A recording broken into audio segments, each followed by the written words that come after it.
Podcast Bichos Tagarelas. Com Fábio Marçal e Ricardo Weg e gente convidada.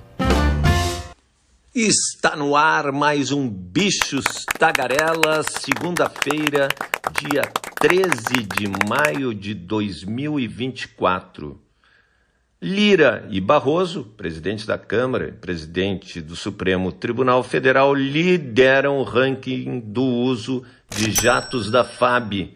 Rio Grande do Sul passará pela maior ação de reconstrução da história do país. As notinhas das araras, os destaques internacionais, a Rádio ONU, o nosso correspondente nos Estados Unidos, Carlos Kaminski, e o comentário de Renato Rossi, nosso especialista na indústria automobilística.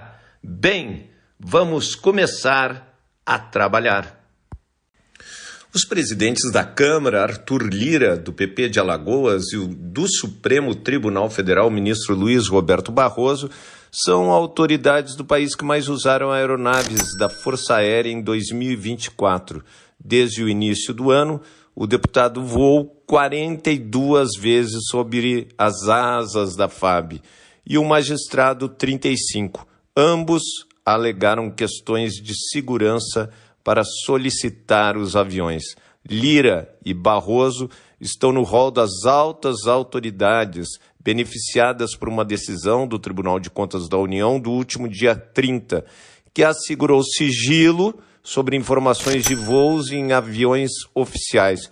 O entendimento do TCU, como base na Lei de Acesso à Informação, a LAI, é de que os dados podem ser considerados sigilosos por até 50 anos, quando sua divulgação representar risco à segurança de instituições ou de altas autoridades e seus familiares.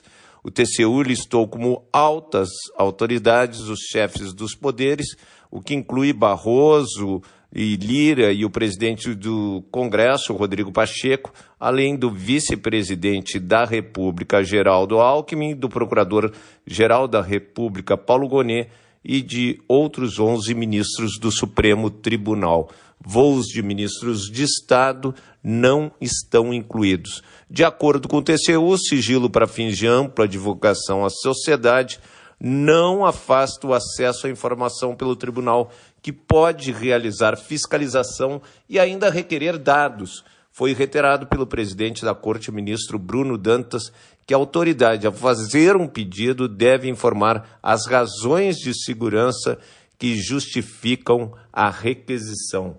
Balelas, ridículo. Enquanto isso, falta aviões para levar as milhares de toneladas que nós temos de ajuda aos nossos queridos irmãos no Rio Grande do Sul. Então é um momento de reflexão para dizer que a FAB não é uma companhia de igual a uma Azul, a uma Gol, não, e nem uma Latam. Ela é uma empresa do governo que deveria beneficiar a população desse governo, não apenas algumas autoridades, que agora nem menos nós não poderemos ter mais acesso à transparência dos voos. Então hoje, Arthur Lira, somente em 2024, usou 42 vezes o avião da FAB e Barroso 35, nós não vamos saber. Então, liberou geral, muito triste para o nosso país. As enchentes que assolam o Rio Grande do Sul e mobilizam o país têm impulsionado a maior operação de socorro e reconstrução na história do Brasil. O esforço superlativo terá impactos profundos em diferentes áreas, da agricultura à saúde, da educação ao transporte, e será proporcional à dimensão da tragédia gaúcha, que desde o dia 27 de abril ceifou a vida de mais de 140 pessoas e afetou 2.100.000 habitantes do estado, superando a média anual dos atingidos por enchentes e inundações entre 2016 e 2022, segundo dados da Agência Nacional de Águas, a ANA. A força dos rios, que chegaram à marca recorde de 5,35 metros, inundou 92 mil lares em 428 cidades. 85% do Rio Grande do Sul, estima a Confederação Nacional dos Municípios. Esse rastro de destruição provocado pelas intempéries da natureza e por baixo investimento em sistema de prevenção impulsionou o êxito de 537 mil pessoas, formando o maior contingente de refugiados climáticos da história recente do país. Para reverter essa situação e dar a volta por cima, o país terá não só de reerguer prédios, refazer estradas e auxiliar famílias que perderam tudo, mas também se preparar para lidar com um novo e mais desafiador cenário climático global, apontam os especialistas. E vamos às notinhas das araras, a sua agenda da semana. O presidente Lula reúne-se com o ministro Fernando Haddad para discutir ações de auxílios às famílias afetadas pelas enchentes no Rio Grande do Sul. Haddad se reúne também virtualmente com o governador Eduardo Leite, onde vai discutir a questão da dívida do estado do Rio Grande do Sul, que terá uma folga.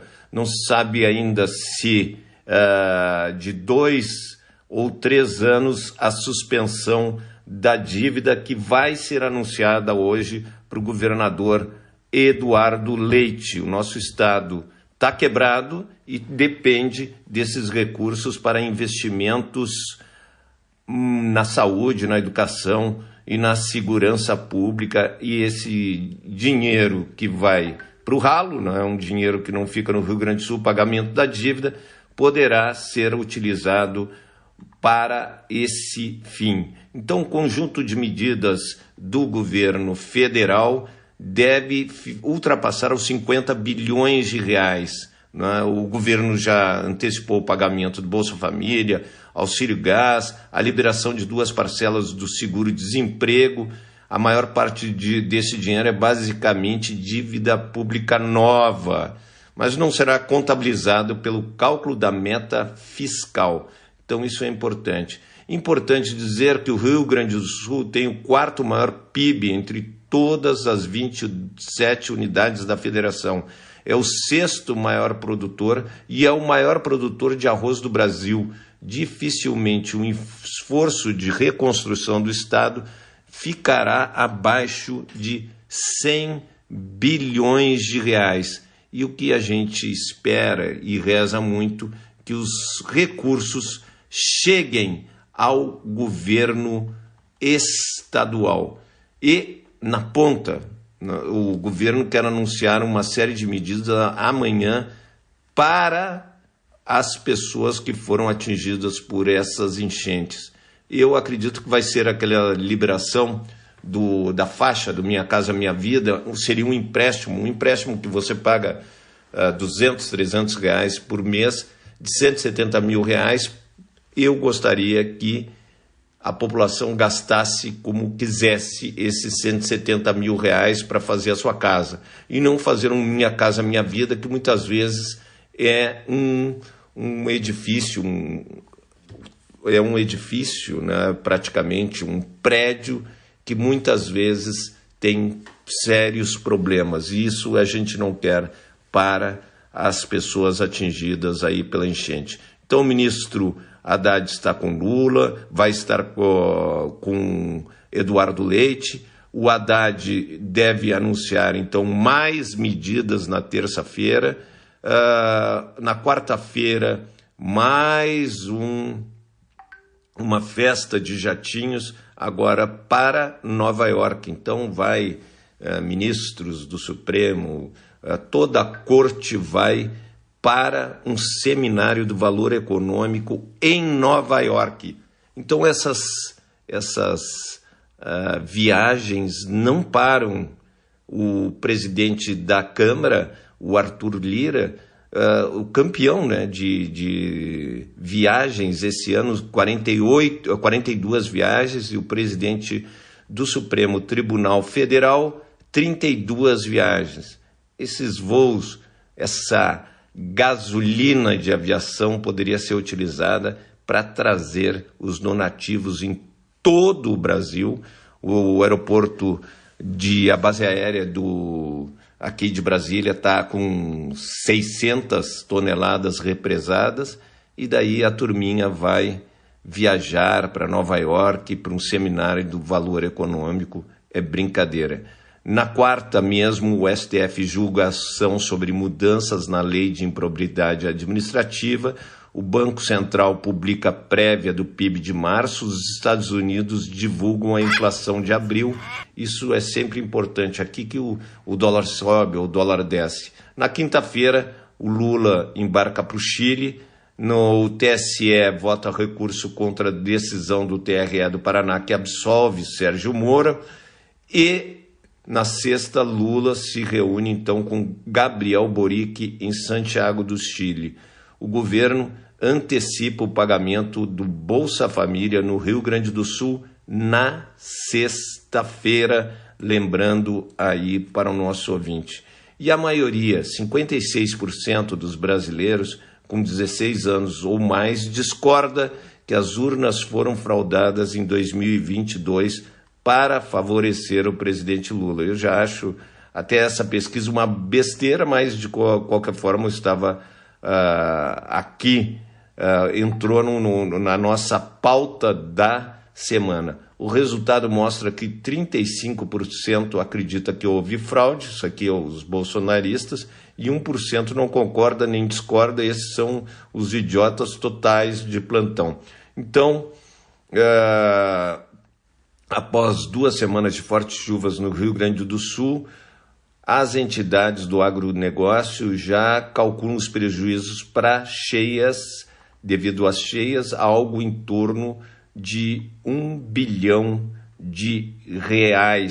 É a conta ali do agronegócio. O governo publicou uma medida provisória que abre crédito extraordinário de 12 bilhões para ações de enfrentamento do Rio Grande do Sul, como a compra de medicamentos, a contratação temporária de profissionais de saúde. O valor contempla diferentes medidas anunciadas durante a semana, como a importação de arroz, o pagamento de parcelas extras do seguro-desemprego, além de aportes em fundos de crédito, como o Pronamp, para micro e pequenas empresas. A medida provisória foi publicada em edição extra do Diário Oficial da União neste sábado. Então, o governo trabalhando aí para minimizar a questão dessa catástrofe no Rio Grande do Sul. E vamos aos destaques no mundo na imprensa internacional. New York Times: democratas lideram 4 disputas cruciais que podem decidir o controle do Senado, diz pesquisa. Washington Post: trabalhadores da Apple em Maryland votam para autorizar a paralisação, ou seja, greve na Apple em Maryland, nos Estados Unidos. Wall Street Journal: juiz australiano encerra liminar contra o X por vídeo de ataque a bispo. Clarim: após controversa greve, central sindical busca abrir negociações com Milei. La Nación: Argentina enviará mais ajuda humanitária ao Brasil após cheias no Rio Grande do Sul. E o País: após eleição na Catalunha, não desiste de formar um governo Puigdemont. Le Monde: para evitar fiasco nas eleições europeias, Macron planeja debate com Marine Le Pen. Financial Times: China inicia plano para impulsionar a economia. E o secretário de Estado dos Estados Unidos, Antony Blinken, disse que Israel precisa de um plano crível para proteger os civis de Rafah, onde iniciou uma operação terrestre. O Netanyahu não está nem aí para qualquer país. Milhares de israelenses foram às ruas durante o final de semana e pediram a renúncia do premier eleições antecipadas e um acordo com o Hamas para liberar os reféns que estão em Gaza. Mas Netanyahu continua nem aí. E o comandante militar da Ucrânia, Servitsky, afirmou que o local, Kharkiv, enfrenta uma situação difícil. Segundo ele, outros 5 vilarejos próximos já foram dominados pelos russos. Os ataques a Kharkiv, uma das maiores cidades do país, começaram na sexta-feira. E o Putin mudou de ministro da Defesa, Sergei Shoigu, estava no cargo há 11 anos, será substituído pelo civil, Andrei Belozov. O governo russo afirma que a decisão se deu por causa do aumento dos gastos militares no país. Obviamente, está numa guerra, não tem como não gastar, e gastar muito. A questão da Rússia. Agora, a Rússia hoje, ela está ganhando a guerra porque a Ucrânia não está conseguindo segurar os exércitos russos. Então, eles estão se aproximando cada vez mais ali de Kiev. Essa cidade, Kharkiv, é muito perto já de Kiev e é uma preocupação para toda a Europa. Chegou a hora dos destaques da nossa parceira internacional, a Rádio ONU. A Agência da ONU para Refugiados Palestinos alertou que na última semana, cerca de 300 mil pessoas deixaram Rafah. O exército israelense ordenou novas evacuações da cidade do sul da faixa de Gaza nos últimos dias. Além da UNRWA afirmar que não há abrigos seguros no enclave, neste domingo, o secretário-geral da ONU, Antônio Guterres, e o chefe de direitos humanos, Volker Turk, afirmaram que uma ofensiva israelense em grande escala na área teria consequências catastróficas e deve ser evitada a todo custo.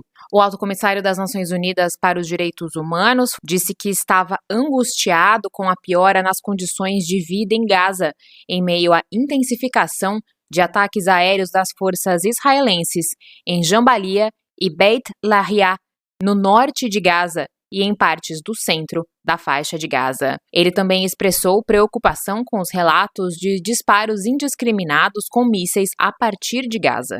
Turquia observou que as últimas ordens de evacuação do exército israelense afetam quase 1 milhão de pessoas que estão abrigadas na região. Da ONU News em Nova York, Mayra Lopes. E direto de Nova York, o nosso Carlos Kaminski, falando sobre o seu destaque de hoje nos Estados Unidos. Olá, Ricardo Veg, olá, Fábio Marçal, olá, Renato Rossi, bichos tagarelas, aqui Carlos Kaminski, de Nova York. E o El Niño está chegando ao final depois de um ano recorde de calor.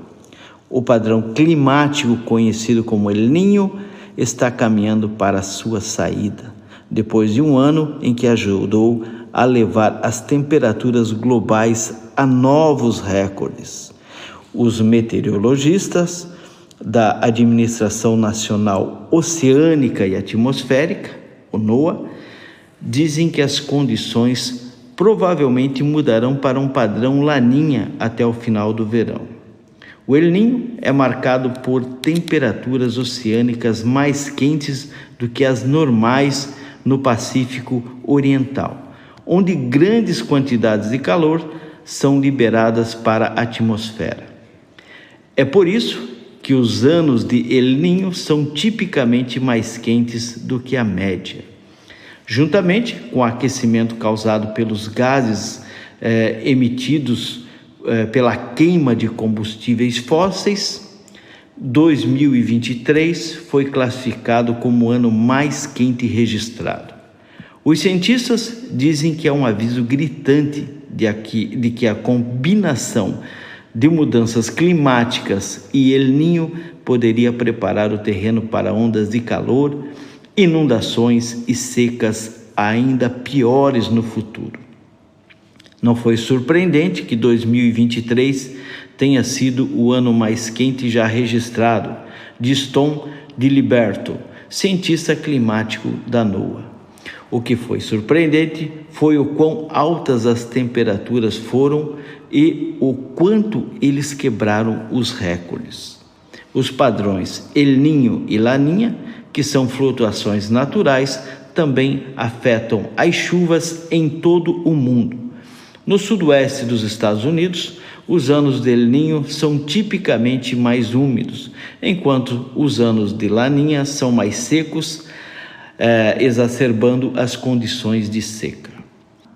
A atual mudança para a Laninha pode piorar a temporada de furacões no Atlântico este ano. As temperaturas do oceano já estão quentes lá, o que pode ajudar a alimentar o crescimento de tempestades. Laninha também normalmente age como um personagem de apoio, reduzindo o cisalhamento do vento na atmosfera. Menos cisalhamento do vento facilita o fortalecimento dos furacões. A saída do El Niño não significa que 2024 necessariamente terminará a recente série de temperaturas recordes, com os últimos 8 anos tendo sido os mais quentes já registrados. Mesmo enquanto mudamos para a Laninha, não vemos os impactos disso nas temperaturas globais até o fim do ano, diz Liberto. Devemos esperar que 2024 provavelmente esteja entre os 5 anos mais quentes já registrados. É isso aí, as temperaturas influenciando diretamente na vida das pessoas. A principal causa das enchentes, das fortes chuvas por todo o planeta é justamente porque aumentou a temperatura muito nesse último ano e, obviamente, a umidade também aumentou e trouxe grandes quantidades de chuva. Essa informação, um forte abraço a todos. E o nosso franco-brasileiro Renato Rossi fala sobre os destaques da indústria automobilística nesta segunda-feira. Alô, amigos de Bichos Tagarelas, iniciando mais uma semana, aqui Renato Rossi de Porto Alegre. E Porto Alegre está na mídia nacional e global, mas não por um bom motivo, né? Não estamos promovendo nenhum simpósio da paz, nem alguma conferência internacional do clima. Nós estamos sendo vítimas de um clima inclemente. Na verdade, as chuvas não param, reiniciaram hoje. Nós tivemos sexta-feira um dia de sol pleno. Havia uma esperança no estado, e Porto Alegre principalmente, que está sob as águas.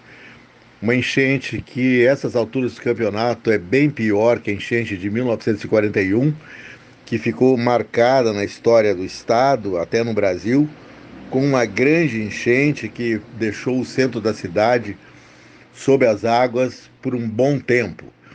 O centro da cidade de Porto Alegre ele é bem típico, ele é um centro, na verdade, na ponta da cidade, na verdade, às margens, né, do Lago Guaíba. Quer dizer, essa parte central, onde sempre a chamada Rua dos Andradas, é a rua que cruza essa área central, é uma rua muito extensa e sempre foi a rua de convivência, a rua que nos anos 50, 60, né, era frequentada pelas famílias, onde tinha as lojas sofisticadas.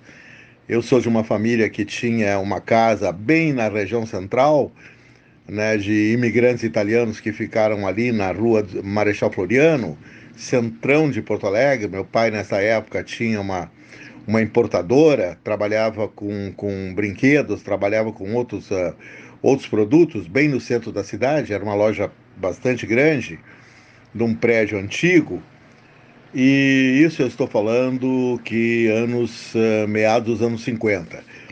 E Aí a região de centro de Porto Alegre sempre foi o centro cosmopolita, onde tinha as belas confeitarias. Eu me lembro de ir com a minha família na confeitaria Rocco, que era uma confeitaria sofisticada, bonita, uma decoração bela, onde tinha a loja Sloper, onde tinha tantas que era lógico, as mulheres adoravam ver as vitrinas na época, porque década de 50, já década de 60 já, era moda, e eu ia com meu pai e minha mãe, de mão dada ainda por cima, né? Todo arrumadinho, ver as vitrinas do centro de Porto Alegre. Então, a minha mãe adorava parar na loja Sloper para ver as novidades de roupas, era uma mulher muito elegante. Mas era caminhar a pé, é um lugar chique de Porto Alegre, o centro de Porto Alegre. Então, vocês imaginem como eu me sinto como um cara que nasceu ali no centro de Porto Alegre, na Beneficência Portuguesa, que é um hospital bem na região central. Ele continua ali, esse hospital, as coisas aqui são bem tradicionais.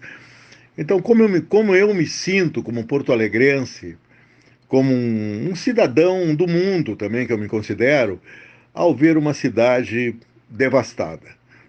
É algo extremamente triste, é extremamente chocante, e eu acho que todos que passam por esse tipo de tragédia ambiental, e essa aqui superou em muito a tragédia de 1941, as pessoas realmente vão ficar marcadas, né?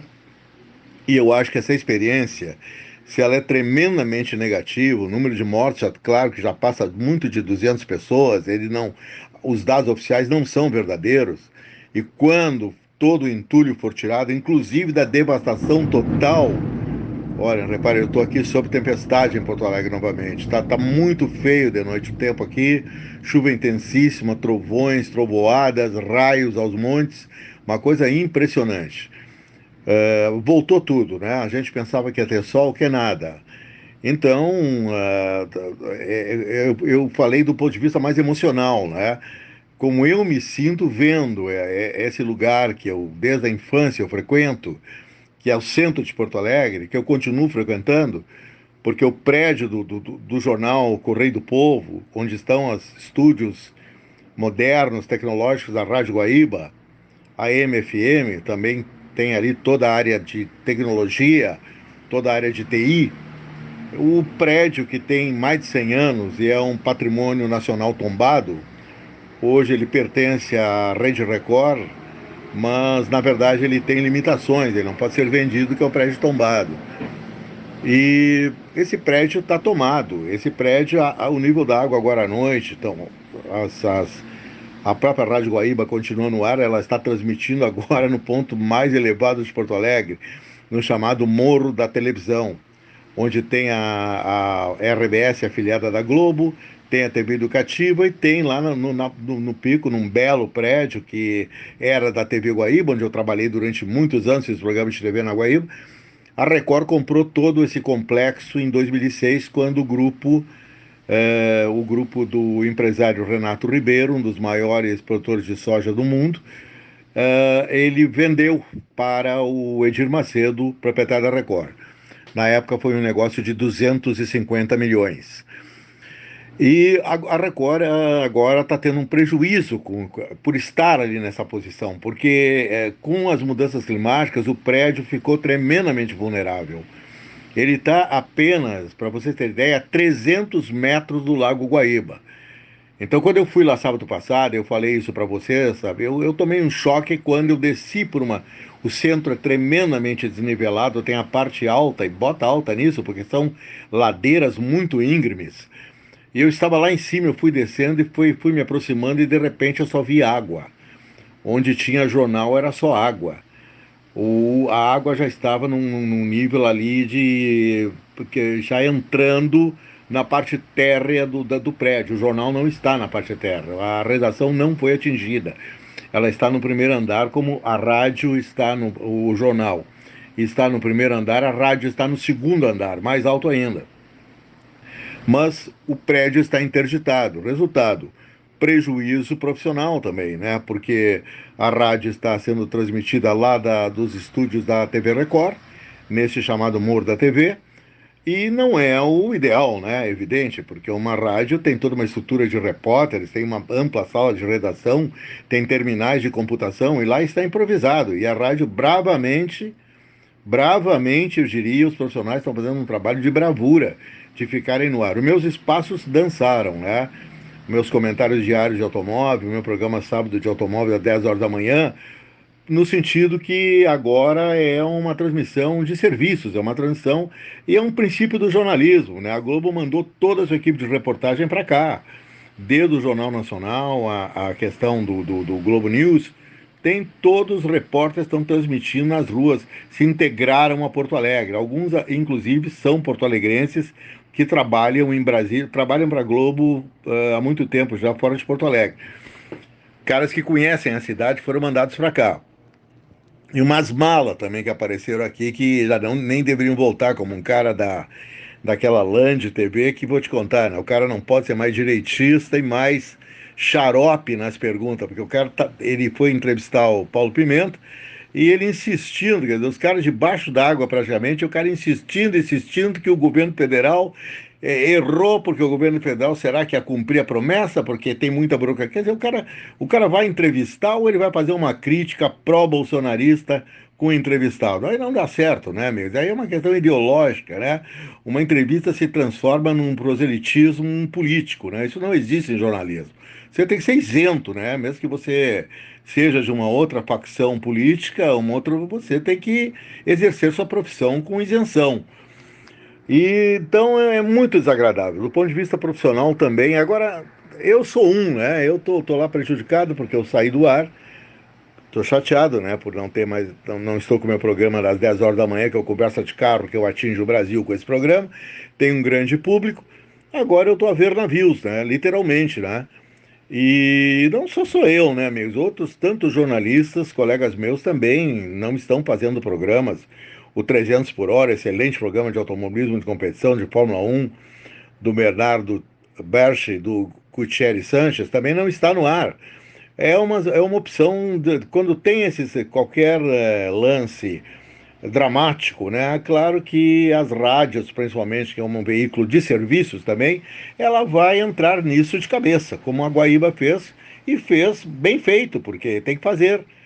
Agora, eles estão trabalhando debaixo de mau tempo, no sentido que não estão com condições técnicas e espaciais ideais, né? Porque lá é uma televisão, não é uma rádio. Mas tudo bem.